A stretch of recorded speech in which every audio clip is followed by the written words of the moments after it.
네, 오늘도 하나님의 말씀 앞에 나오신 성도님들 주님의 이름으로 환영하고 축복합니다. 우리 어제는 부활주일을 보내고 난 후 맞이하는 이제 첫 새벽 예배인데 우리 안에 그 부활의 감격은 영원히 살아 있어야 하는 줄 믿습니다. 예수님께서 십자가에 못 박혀 죽으시고 부활하시어 우리를 모든 죄에서 자유케 하시고 또 우리를 이 예배할 수 있는 예배의 길로 예배의 완전한 길로 열어 주셨으니 우리에게 정말 예수님의 그 부활은 너무나도 감격적인 말이 되는 줄 믿습니다. 오늘도 우리에게 오셔서 부활하신 주님이 우리에게 참된 복음을 허락하셔서 소망과 위로, 기쁨과 감사의 제목이 되시는 줄 믿습니다. 아멘. 네, 오늘부터는 이제 이 느헤미야 그리고 구약의 말씀을 지나서 고난주간 묵상도 지나서 신약의 요한복음의 말씀을 순서대로 이제 보게 될 것입니다. 요한복음의 그래서 내용에 대해서 그 전체적인 내용에 대해서 살짝 살펴보고 지나가면 좋겠는데 요한복음의 저자는 우리가 잘 아는 요한, 사랑하시는 제자 요한입니다. 요한복음은 20장 30절, 31절에 보면 그 기록 목적이 분명히 기록되고 있는데요. 요한복음 20장 30절, 31절 한번 띄워주시면은 함께 한번 읽어보면 좋겠습니다. 요한복음 20장 30절, 31절입니다. 네, 시작. 예수께서 제자들 앞에서 이 책에 기록되지 아니한 다른 표적도 많이 행하셨으나 오직 이것을 기록함은 너희로 예수께서 하나님의 아들 그리스도이심을 믿게 하려 함이요 또 너희로 믿고 그 이름을 힘입어 생명을 얻게 하려 함이니라. 아멘. 네, 이 요한복음에는 믿음이란 말이 굉장히 많이 나옵니다. 요한복음에 헤아려 보면 98번이나 이 믿음이란 말이 나온다고 하는데 결국에 복음을 믿어 구원에 이르기를 원하는 마음에서 쓴 복음서가 바로 이 요한복음이라는 것입니다.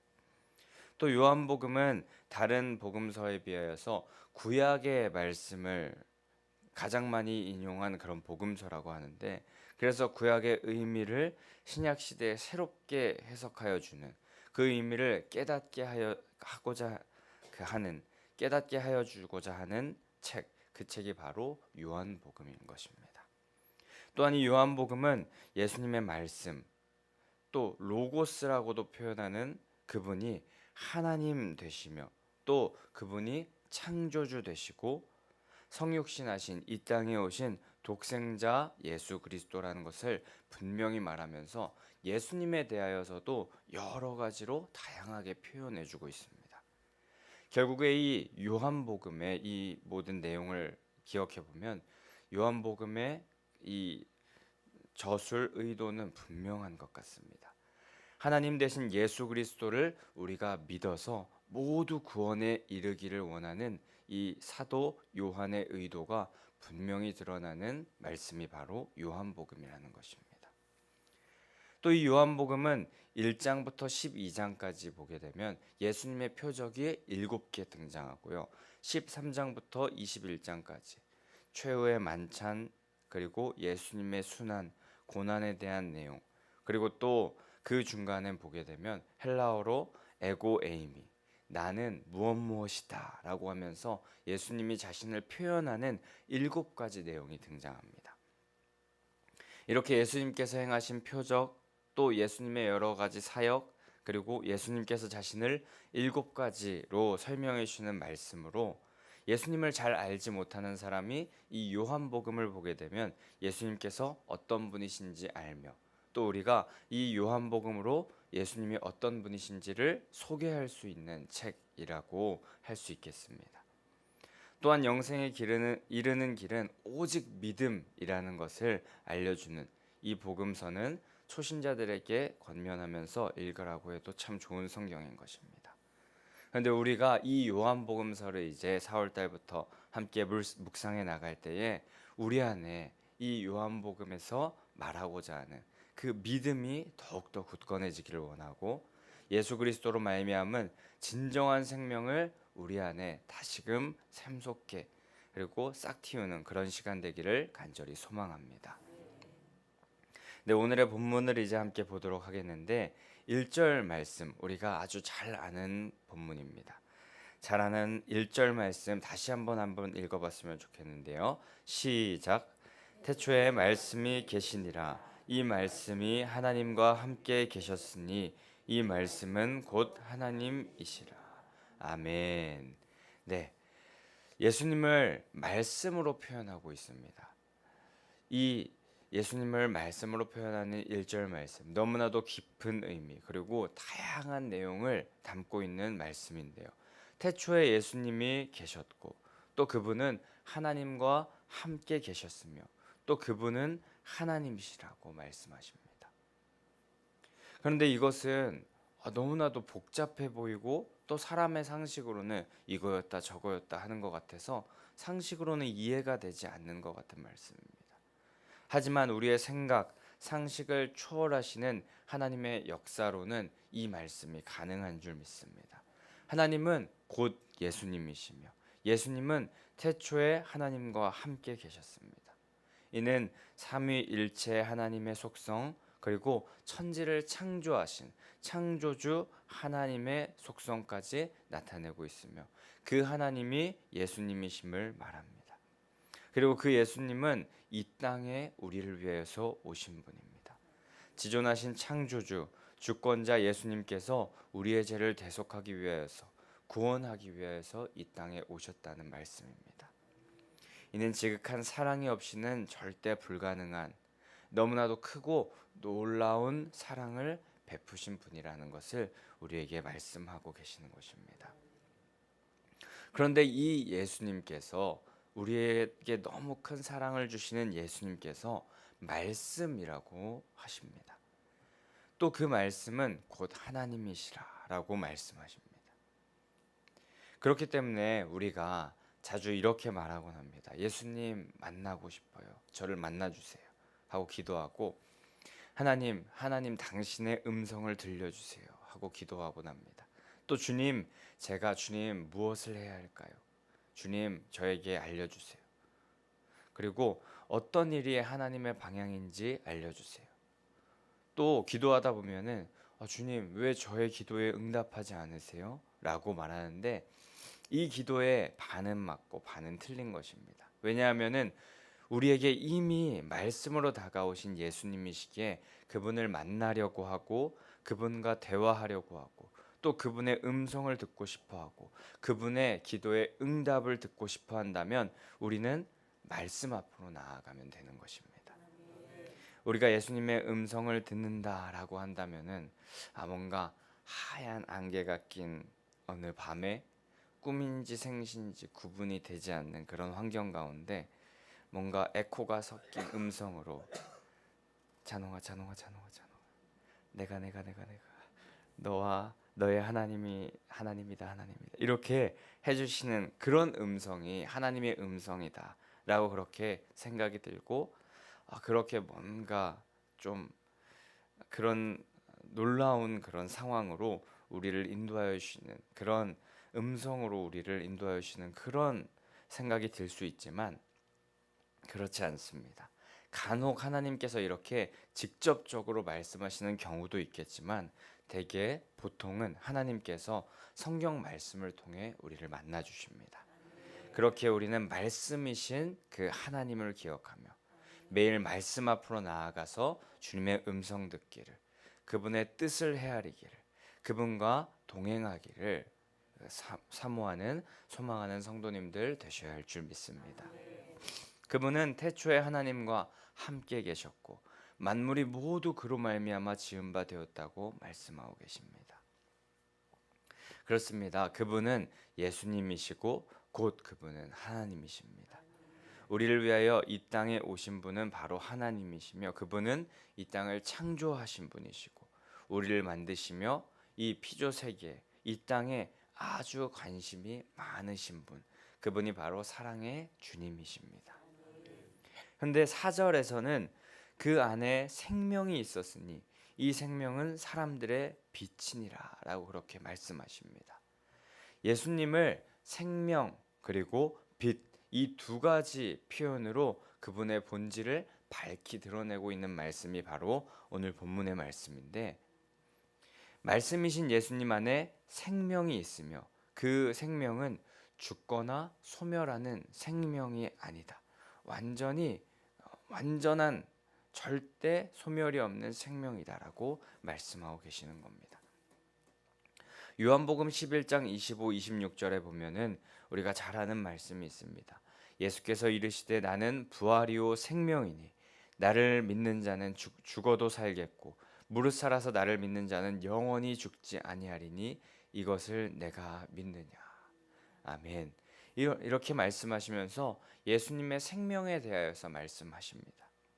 그 생명은 죽거나 소멸하는 생명이 아니라 영원한 생명이라고 말씀하십니다. 그분을 믿고 붙잡는다면 이 예수님의 속성의 생명, 소멸하지 않는 생명, 죽어도 죽지 않는, 영원히 살게 되는 이 영생을 얻게 되는 이 생명을 얻게 된다고 말씀하십니다.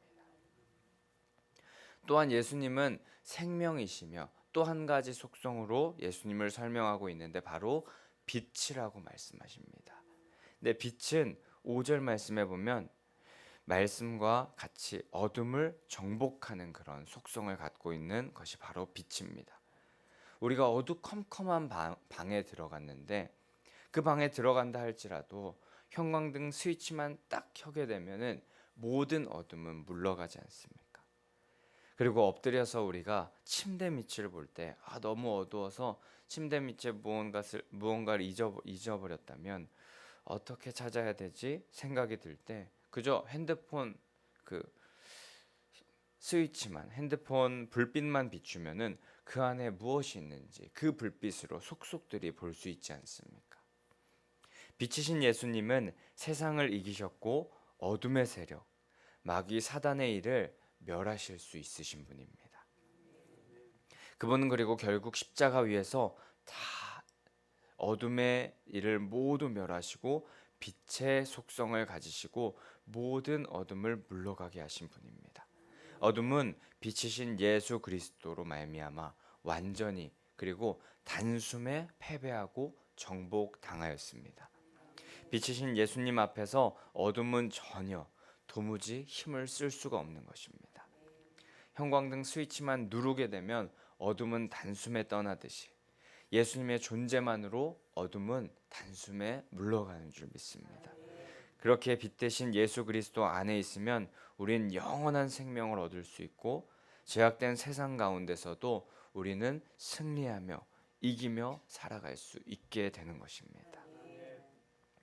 어제 우리가 모두 부활절, 우리 기쁨으로 부활절을 보냈는데 부활하신 예수님으로 인하여서 우리 모두 승리하게 되는 것이고 모두 그 승리의 역사를 이루는 예수 그리스도를 믿는 자라는 것을 우리가 확신하면서 나아가야 할 줄 믿습니다. 그렇게 생명이시며 또 빛이신 예수 그리스도를 우리는 절대적으로 믿으며 살아가며 나아갈 때에 우리의 삶 가운데는 당당한 삶, 생명이며 빛이라고 선포하신 그 말씀의 예수님을 우리가 더욱더 믿으며 나아갈 때 우리는 더욱더 그분을 신뢰하며 또 그분과 동행하며 나아갈 때 우리의 삶에는 기쁨과 즐거움, 감격이 넘쳐나게 되는 줄 믿습니다. 하지만 9절부터 11절 말씀에 보면 조금 안타까운 내용이 등장합니다. 각 사람을 밝게 비추는 빛, 예수 그리스도, 소망의 빛이 이 세상에 계셨지만 세상은 그를 알아보지 못하였다라고 그렇게 말씀하십니다. 자기가 지은 땅, 자기가 만든 사람들 앞에 서셨지만 그들은 그를 알아보지 못하였다 말씀하십니다. 그를 영접하지 아니하였다 말씀하십니다. 안타까운 우리들의 모습을 말씀하시는 것입니다. 그에 대하여서 세례 요한이 그보다 먼저 앞서서 그를 증언하였지만 그를 믿지 아니하였다 말씀하십니다. 하지만 12절에 분명히 말씀하십니다. 12절 말씀 우리가 함께 한 번 더 읽어보겠습니다. 시작. 영접하는 자 곧 그 이름을 믿는 자들에게는 하나님의 자녀가 되는 권세를 주셨으니 아멘. 우리에게 이 말씀이 소망이 되는 줄 믿습니다. 영접하기만 하면 믿기만 하면 하나님의 자녀가 된다는 것입니다. 너무나도 쉬운 생명의 길을 우리 앞에 열어 두신 것입니다. 이 하나님의 자녀가 되는 권세를 누리는 것, 이것은 혈통으로도 아니고 육정으로도 아닙니다. 우리의 출신이 어떠함도 아니고 태생이 어떠함도 아니고 우리가 어떤 교육을 받든 못 받든 그것도 아니고 우리가 어디서 태어났든지도 아니고 외적인 여러 다른 요소 때문이 아니고 그 어떤 것도 상관이 없고요. 그저 예수 그리스도를 영접하며 믿기만 하면 우리는 거듭 태어날 수 있는 것입니다. 새로운 피조물이 된다는 것입니다. 로마서 8장 15절 말씀에 우리에게 양자의 영을 받았다라고 그렇게 말씀하십니다. 세상의 영, 종의 영을 받고 우리가 살았었습니다. 그렇게 살았던 우리였지만 영접하는 순간, 예수 그리스도를 믿는 순간, 예수 그리스도를 우리의 주님으로 받아들이는 순간 우리는 하나님의 자녀로서 신분을 변화받는 것입니다.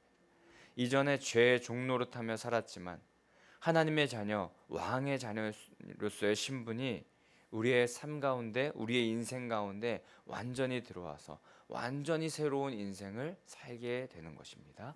믿기만 하면 말입니다. 이 하나님의 자녀의 신분이 얼마나 귀중한 것인지 우리가 깨닫고 믿기만 하면 자녀의 권세를 허락하시는 그 주님의 놀라우신 은혜에 우린 감사하며 나아가야 될 것입니다.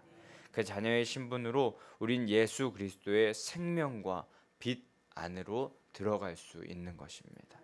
그분의 은혜와 진리를 누릴 수 있게 되는 것입니다. 여러분은 예수 그리스도를 영접하셨습니까? 아멘. 그 이름을 믿으셨습니까? 아멘. 축하드립니다. 우린 모두 그분의 자녀입니다. 그분의 자녀의 권세는 그 아버지의 나라를 상속받을 수 있는 권세이며 또 아버지의 모든 것을 공유할 수 있는 권세입니다. 또 그 자녀의 권세로 아버지께, 하나님 아버지께 이 땅의 창조주 되시는, 주권자 되시는, 왕 되시는 그분께 우리는 기도할 수 있는 권세를 얻었고 또 빛 대신 그 예수님의 권세를 사용하여서 우리가 기도하고 또 그분께 간절히 구하면서 그분께 도움을 요청할 때 우리는 원수 사단의 계략을 제어할 권세 또한 우리가 가질 수 있게 됩니다. 우리가 그 사단의 계략을 제어할 권세를 사용할 수 있게 된 것입니다. 우리 모두 그 자녀의 권세를 잘 유용하게 잘 사용하셔서 하나님의 자녀들의 축복을 마음껏 누리시는 성도님들 되시기를 축복합니다. 우린 하나님의 자녀로서 어떠한 공격에도 이제 쉽사리 넘어지지 않을 것입니다. 흔들리거나 또 패배하지 않을 것입니다. 왜냐하면 생명의 주인 되신 또 빛의 주인 되신 그 하나님의 자녀된 신분을 우리가 얻었기 때문입니다. 하나님의 자녀의 신분을 우리가 확신하고 그 신분에 걸맞는 삶을 사시는 성도님들 되셔야 할 줄 믿습니다. 네, 말씀을 마무리합니다. 요한복음 오늘 본문을 통하여서 구약의 율법을 완성시키실 은혜와 진리의 예수 그리스도는 하나님이시며 우리를 생명과 빛으로 인도하실 우리 아버지 되심을 우리는 오늘 깨닫습니다. 우리는 오늘도 그분을 믿고 의지하여 승리하고 이기는 삶을 살 수 있는 줄 믿습니다. 완전한 승리의 길을 닦아 놓으셨기 때문에 우리는 자녀의 신분을 누리고 그 길을 믿음으로 걸어가기만 하면 되는 것입니다. 이제 요한복음을 통하여 우리를 진정한 생명과 빛으로 인도하시려는 하나님의 마음을 우리가 잘 헤아리면서 부활절 다음 날 이 새벽에 말씀을 통하여서 만나주시는 그 말씀이신 주님을 나의 구주, 나의 하나님이라고 다시금 고백하는 이 새벽의 시간 되기를 소망합니다. 그리고 지금까지 믿지 못했던 내 안에 불신앙들이 있다면 죄악들이 있다면 오늘 다 내어버리시고 자녀의 권세를 사용하는, 누리는 귀한 성도님들 되시기를 축복합니다. 또한 그 좋은 예수님을 이 세상 가운데도 이 자녀의 권세를 나 혼자만 누리는 것이 아니라 세상에도 마음껏 전하시는 귀한 성도님들 되시기를 주님의 이름으로 간절히 소망하고 축복합니다. 우리 그럼 이 시간에 함께 284장